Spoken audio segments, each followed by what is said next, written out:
mbola mampitomboana ao aminareo rehetra ny fahasoavanao mba fiadanana avy amin'Andriamanitra Ray sy Jesosy Kristy Tompo. Amen. Ivavakisika. Ianao ihany no Andriamanitra irahinay eo amin'i Jesosy Kristy Tompo. Ianao ihany no miendrika iankofanay ary itofanay hanovozanay hery sy fahalalana. Manananay fiainana kristianina sitrakao feno fifaliana sy fandresena ao amin'i Jesosy Kristy zanakao. Tonga ny fotoana hitenenanao, ampio izay fatoka ka tsisy orenay afa-tsy ny feonao rery ihany. Amin'ny anaran'i Jesosy Kristy. Amen.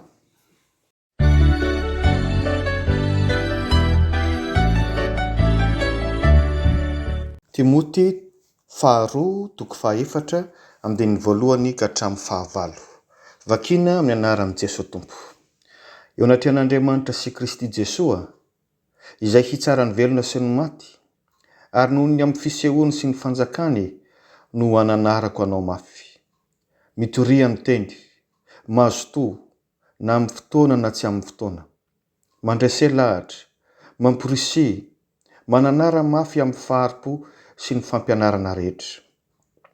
Fa ho avy ny andro izay tsy hahazakan'ny olona fampianarana tsy misy kilema, fa hangidihidy sofina izy, dia hamory mpampianatra ho azy araka ny filany.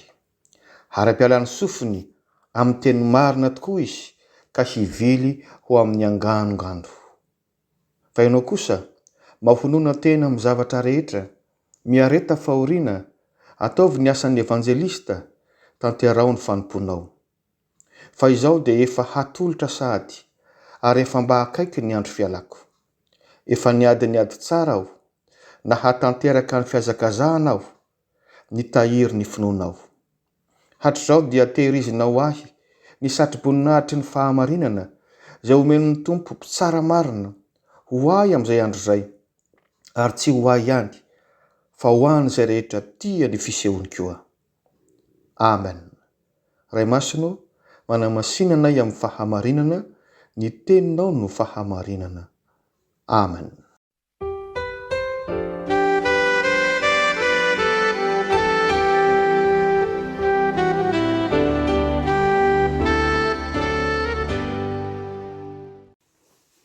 Arak'izany ry havana ny Timoty faharoa toko fahaefatra amin'ny voalohany ka hatramin'ny fahavalo no misy ny afatra ny Tompo ho antsika indray hamaky vakina ity herinandro ity.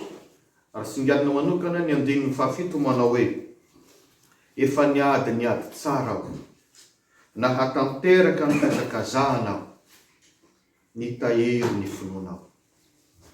Dia nomena izao lohateny izao ity afatra ho antsika ity: miady, miazakazaka, mitahiry.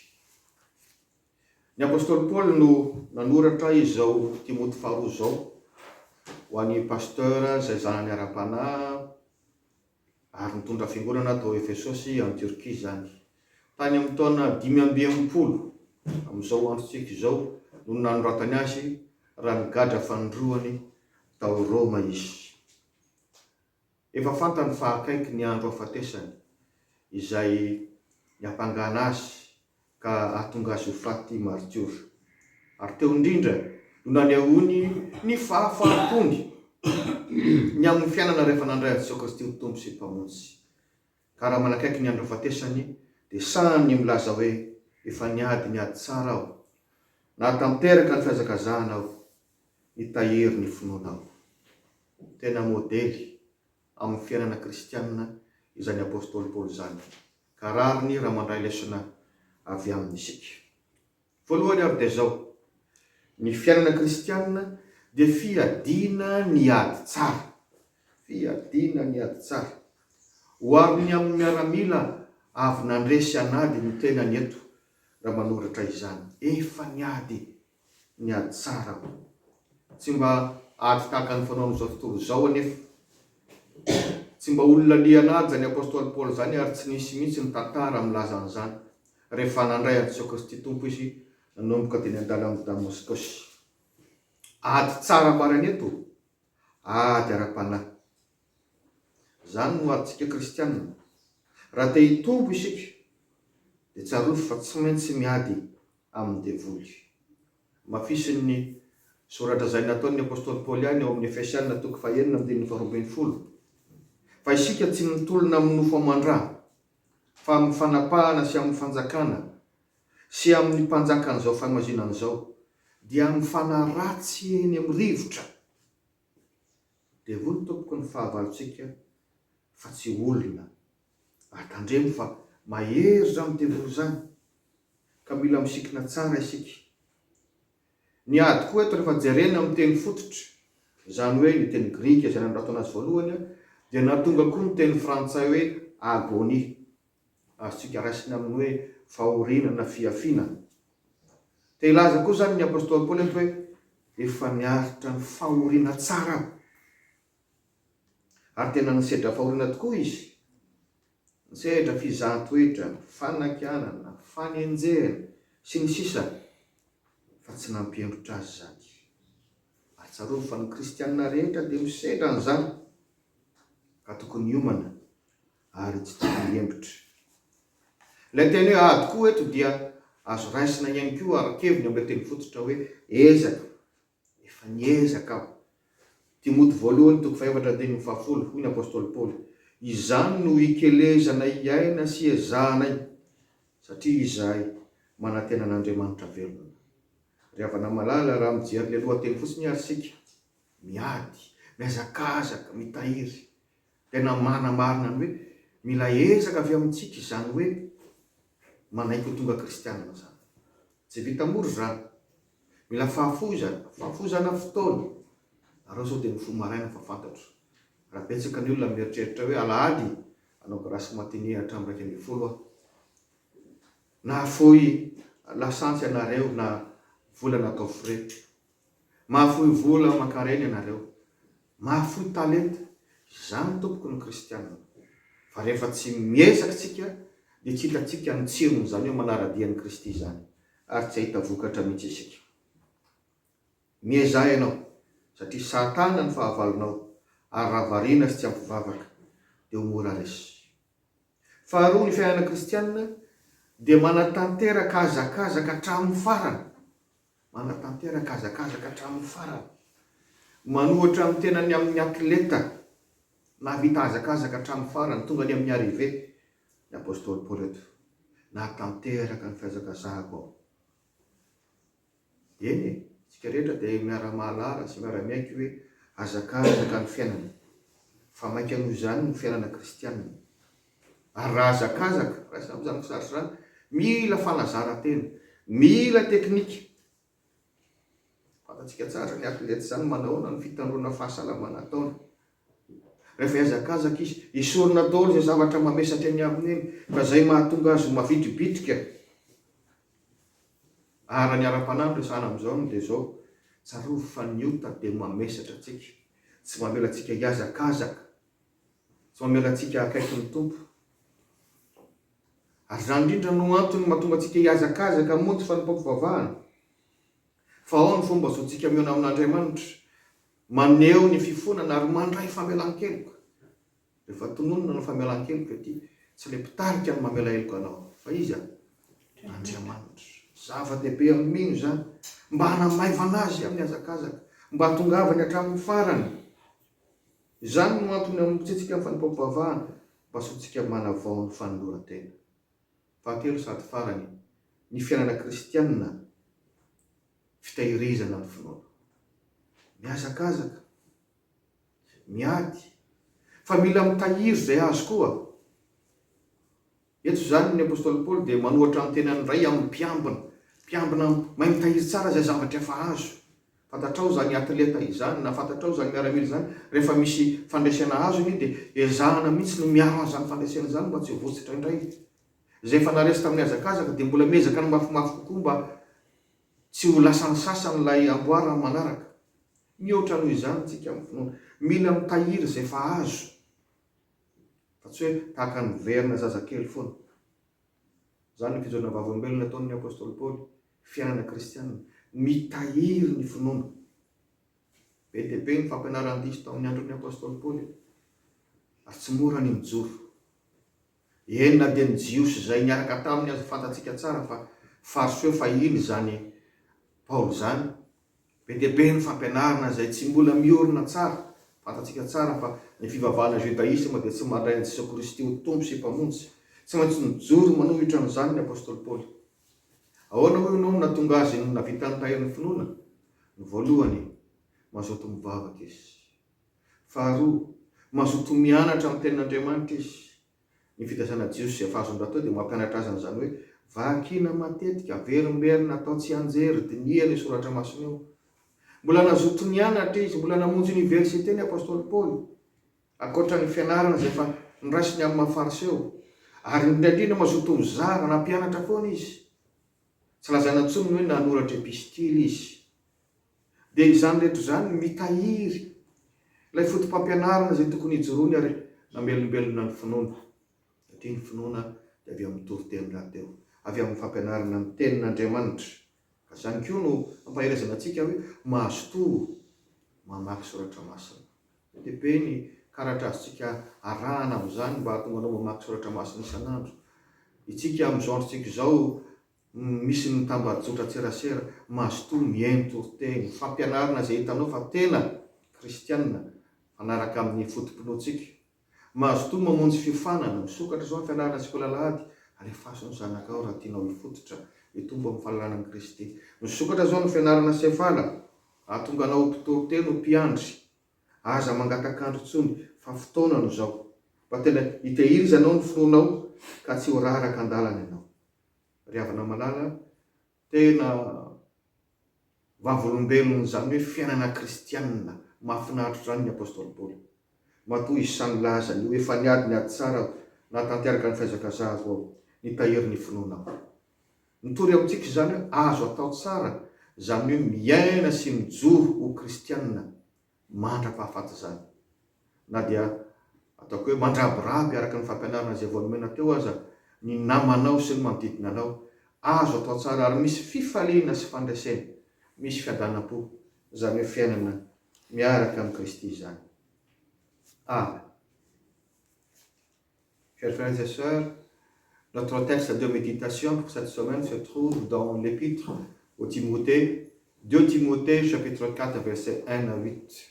Et j'ai pris spécialement le verset 7 qui se lit ainsi: j'ai combattu le bon combat, j'ai achevé ma course, j'ai gardé la foi.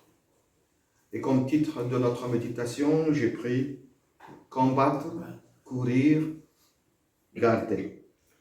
C'est l'apôtre Paul qui a écrit cet épître. Peu avant de quitter ce monde, il est sans regret, il est sans remords. Il est satisfait de la vie qu'il a menée en tant que chrétien. Il a résumé sa vie chrétienne en 3 expressions. J'ai combattu le bon combat, j'ai achevé ma course, j'ai gardé la foi. L'apôtre nous a donc laissé une bonne leçon de vie chrétienne. Premièrement, une vie chrétienne, c'est combattre le bon combat. Il se compare ici à un bon soldat en disant « j'ai combattu le bon combat ». Mais ce n'est pas du tout le combat dans le sens de guerre ou bagarre, car à aucun moment de sa vie chrétienne, l'apôtre Paul n'a jamais bagarré. Le bon combat ici fait référence à un combat spirituel. Et si le combat est spirituel, le croyant qui veut être fidèle et productif devra alors combattre le monde des ténèbres. Comme il est écrit, car nous n'avons pas à lutter contre la chair et le sang, mais contre les dominations, contre les autorités, contre les princes de ce monde de ténèbres, contre les esprits méchants dans les lieux célestes. Éphésiens 6, 12. Quand il dit « j'ai combattu le bon combat », il faut savoir que le mot « combat » a aussi donné le mot « agonie » en français. Il a donc dit quelque chose comme « j'ai agonisé la bonne agonie ». Et c'est vrai qu'il a connu des épreuves, des reproches, des persécutions, mais toutes ces difficultés ne l'ont point arrêté à continuer son combat. C'est une bonne leçon pour nous tous. Parfois, on est secoué, on est rabaissé, on est éprouvé, méprisé, incompris. Mais un bon chrétien tient toujours et continue toujours son bon combat. C'est aussi ce que Paul a demandé à Timothée quand il lui dit « Combat le bon combat de la foi ». 1 Timothée 6,12. En effet, au 1er siècle, agoniser décrivait des situations extrêmes qui demandaient beaucoup d'efforts et d'énergie. Alors, dépassons la paresse et le doute. Préparons-nous, car combattre Satan n'est pas une mince affaire. Il nécessite beaucoup de prières, une foi ferme et un engagement sérieux. Deuxièmement, une vie chrétienne, c'est achever sa course. Ici, Paul se prend comme un athlète. Et il a dit qu'il a aussi achevé sa course. Ici, il nous fait penser à une course sportive. Mais cette expression peut aussi s'appliquer à toutes les carrières professionnelles. Celui qui veut atteindre un certain objectif doit se forger une autodiscipline pour progresser. Il doit se décharger de tout fardeau inutile. Quand on fait effectivement une course de montagne, on essaie de ne porter que l'indispensable dans son sac à dos, afin d'avoir plus de performance. Et ce principe est également vrai pour la vie chrétienne. Dans l'Épître aux Hébreux, il est dit « Débarrassons-nous de tout fardeau et du péché qui nous servent si facilement de tous côtés, et courons avec endurance l'épreuve qui nous est proposée. » Hébreux 12, verset 1. Et oui, chers amis, nos péchés, qu'ils soient osés ou involontaires, nos péchés nous éprouvent, nous découragent à continuer la course avec Christ. Alors, ne négligeons pas nos cultes pendant lesquels nous pouvons nous repentir et renouveler à chaque fois notre engagement pour le Seigneur. Troisièmement et dernièrement, une vie chrétienne, c'est garder la foi. Garder la foi. Ici, l'apôtre se prend comme un bon gardien. C'est pourquoi il a dit « J'ai gardé la foi ». Malgré ses souffrances interminables, malgré les injustices qu'il a dû continuellement subir, l'apôtre est demeuré fidèle à son maître. Il ne lui est jamais venu à l'esprit de quitter le champ de bataille. Il a gardé la foi en Dieu. Et il a été d'ailleurs un ardent défenseur de la foi chrétienne. Mais comment a-t-il pratiquement gardé sa foi? Il faut dire qu'il a toujours continué à étudier la parole de Dieu. Et à part écrire des épîtres, il a toujours enseigné les doctrines chrétiennes. Il s'est toujours ressourcé dans et à travers la prière. C'est ainsi qu'il a pu garder sa foi. Chers amis, sans étude de la parole de Dieu, sans partage de la parole de Dieu, notre foi ne grandit pas. Alors, engagez-vous à suivre l'école de dimanche si vous êtes encore enfant et jeune. Engagez-vous à suivre les formations que notre synode nous propose pour devenir prédicateur laïque ou berger. Chers frères et sœurs, l'apôtre Paul est parti satisfait, sans regret.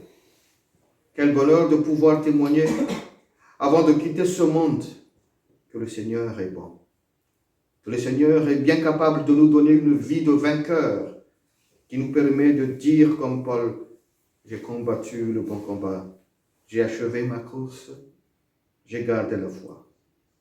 Que le Seigneur soit avec vous afin que vous puissiez aussi mener une vraie vie chrétienne. Amen.